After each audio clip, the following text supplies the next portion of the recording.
దొండకాయ ఫ్రైకి కావలసిన పదార్థాలు: దొండకాయ ముక్కలు 1/2 కేజీ, 2 గంటెలు ఆయిల్, మినప్పప్పు, పచ్చిపప్పు, ఆవాలు, జీలకర్ర, ఎండుమిర్చి. తాలింపు బాగా కాగిన తర్వాత ఆనియన్స్ కొద్దిగా వేగిన తర్వాత కట్ చేసిన దొండకాయ ముక్కలు.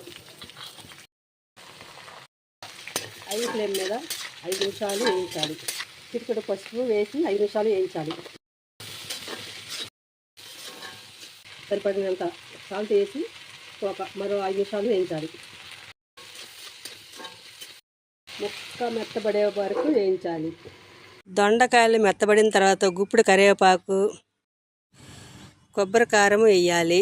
కొబ్బరి కారానికి కావలసిన పదార్థాలు: 1 స్పూన్ కారం, 2 స్పూన్లు కొబ్బరి పొడి, 4 వెల్లుల్లి రెబ్బలు, కొద్దిగా జీలకర్ర, కొద్దిగా ఉప్పు వేసి మిక్సీ పట్టి దొండకాయ ఫ్రైలో వేసి కలయి తిప్పాలి.